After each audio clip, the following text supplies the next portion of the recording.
नमो नमः। आज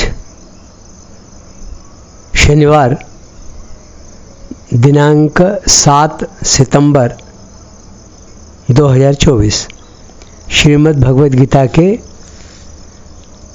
12वें अध्याय के 11वें श्लोक का विवेचन देखते हैं।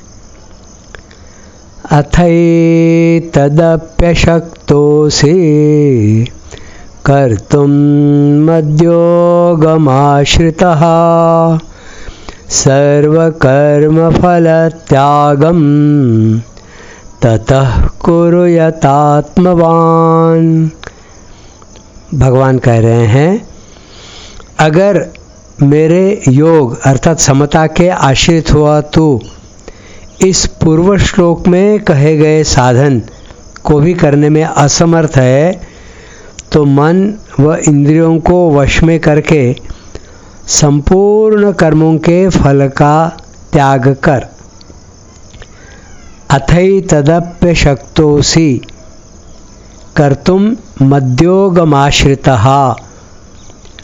पूर्व श्लोक में भगवान ने अपने लिए ही संपूर्ण कर्म करने से अपनी प्राप्ति बताई और अब इस श्लोक में वे संपूर्ण कर्मों के फलस्वरूप साधन की बात बता रहे हैं। वहाँ भगवान के लिए समस्त कर्म करने में भक्ति की प्रधानता होने से उसे भक्ति योग कहेंगे और यहाँ सर्व कर्म फल त्याग में केवल फल त्याग की मुख्यता होने से इसे कर्मयोग कहेंगे। इस प्रकार भगवत प्राप्ति के ये दोनों ही स्वतंत्र अर्थात पृथक पृथक साधन हैं।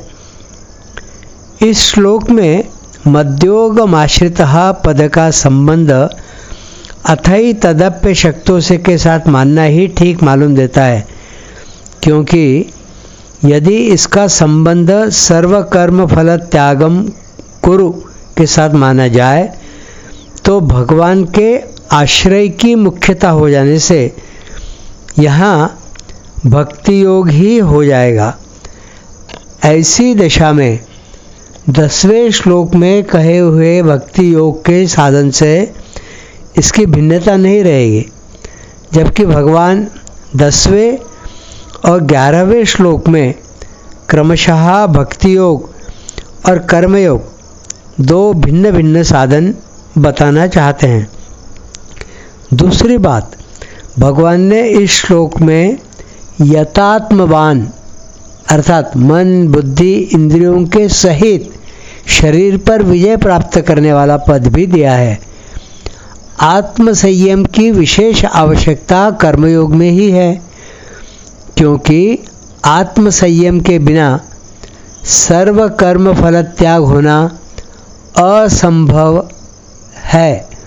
इसलिए भी मद्योगमाश्रितः पद का संबंध अथैतदप्य शक्तोऽसि के साथ मानना चाहिए, न कि सर्व कर्म फल त्याग करने की आज्ञा के साथ। जिसका भगवान पर तो उतना विश्वास नहीं है पर भगवान के विधान में अर्थात देश समाज की सेवा आदि करने में अधिक विश्वास है, उसके लिए भगवान इस श्लोक में सर्व कर्म फल त्याग रूप साधन बताते हैं। तात्पर्य है कि अगर वह संपूर्ण कर्मों को मेरे अर्पण न कर सके तो जिस फल को प्राप्त करना उसके हाथ की बात नहीं है, उस फल की इच्छा का त्याग कर दे।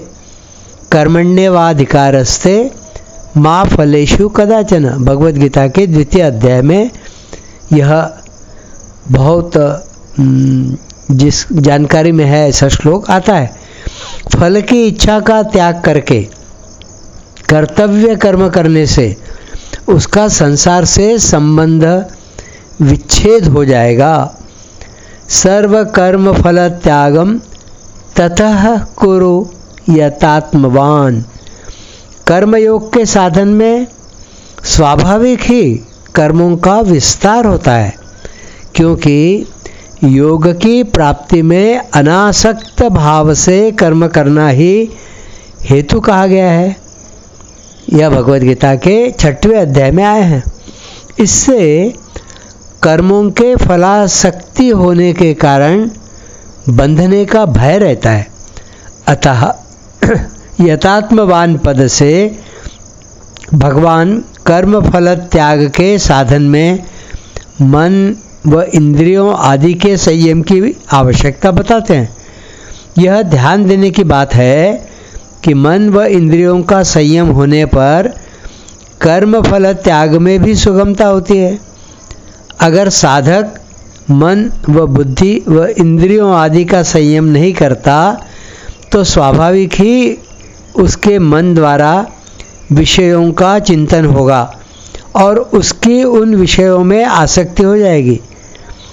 इससे उसका पतन होने की बहुत संभावना रहेगी। त्याग का उद्देश्य होने से साधक मन व इंद्रियों का संयम सुगमता से कर सकता है। यहाँ सर्व कर्म पद यज्ञ, दान, तप, सेवा और वर्णाश्रम के अनुसार जीविका तथा शरीर निर्वाह के लिए किए जाने वाले शास्त्र विहित संपूर्ण कर्मों का वाचक है। सर्व कर्म फल त्याग का अभिप्राय स्वरूप से कर्म फल का त्याग न होकर कर्म फल में ममता, आसक्ति, कामना, वासना आदि का त्याग ही है। कर्म फल त्याग के साधन में कर्मों का स्वरूप से त्याग करने की बात नहीं कहेगी, क्योंकि कर्म करना तो जरूरी है। जैसा कि पहले कह चुके 6वें अध्याय में यह बात आई है। आवश्यकता केवल कर्मों और उनके फलों में ममता, आसक्ति, कामना आदि के त्याग की है। कर्मयोग के साधक को अकर्मण्य नहीं होना चाहिए, क्योंकि कर्म फल त्याग की बात सुनकर प्रायः साधक सोचता है कि जब कुछ लेना ही नहीं तो फिर कर्मों को करने की क्या जरूरत।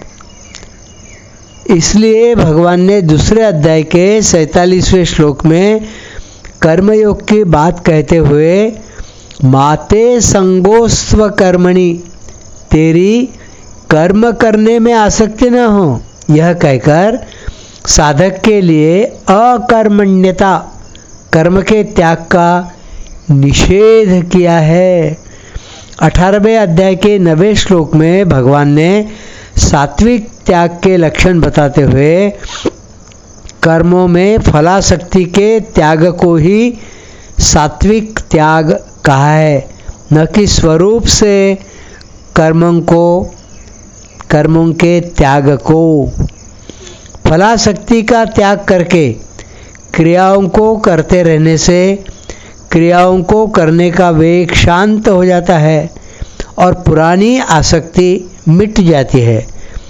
फल की इच्छा न रहने से कर्मों से सर्वथा संबंध विच्छेद हो जाता है और नई आसक्ति पैदा नहीं होती। फिर साधक कृतकृत्य हो जाता है।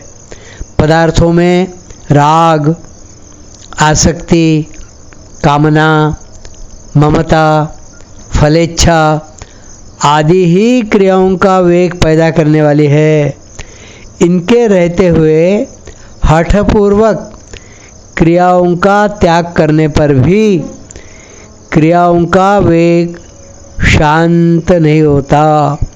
राग द्वेष रहने के कारण साधक की प्रकृति पुनः उसे कर्मों में लगा देती है। अतः राग द्वेषादि का त्याग करके निष्काम भावपूर्वक कर्तव्य कर्म करने से ही क्रियाओं का वेग शांत होता है। जिन साधकों की सगुण वह साकार भगवान में स्वाभाविक श्रद्धा और भक्ति नहीं है, प्रत्युत व्यावहारिक और लोकहित के कार्य करने में ही अधिक श्रद्धा और रुचि है। ऐसे साधकों के लिए यह अर्थात सर्व कर्म फल त्याग रूप साधन बहुत उपयोगी है, ऐसा भगवान कह रहे हैं।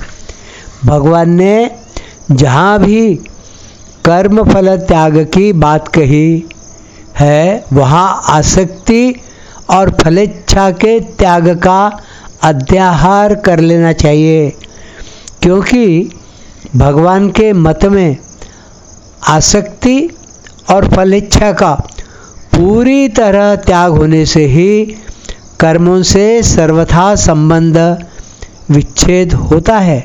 यह भगवत गीता के 18वें अध्याय में आया है।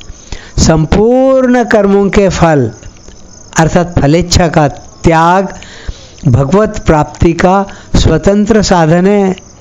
संपूर्ण कर्मों के फल व फलेच्छा का त्याग भगवत प्राप्ति का स्वतंत्र साधन है। कर्म फल त्याग से विषयासक्ति का नाश होकर शांति अर्थात सात्विक सुख की प्राप्ति हो जाती है।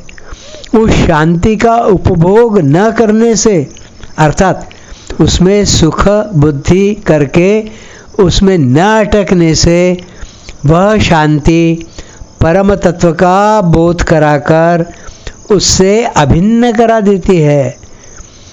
11वें अध्याय के 55वें श्लोक में भगवान ने साधक भक्त के 5 लक्षणों में एक लक्षण संगवर्जितः आसक्ति से रहित ऐसा बताया था।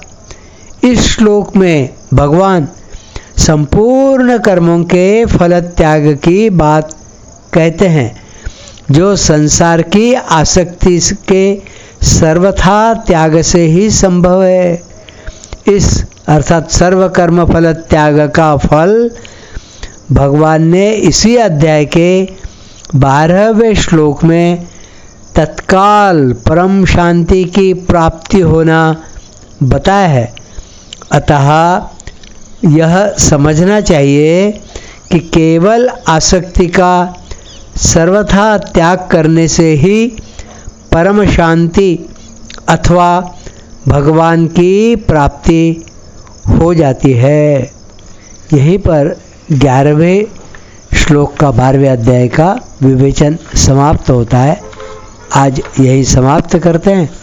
12वें श्लोक का विवेचन काफ़ी विस्तार है उसका, तो उसे आगे करेंगे। यह समाप्त करते हैं। धन्यवाद।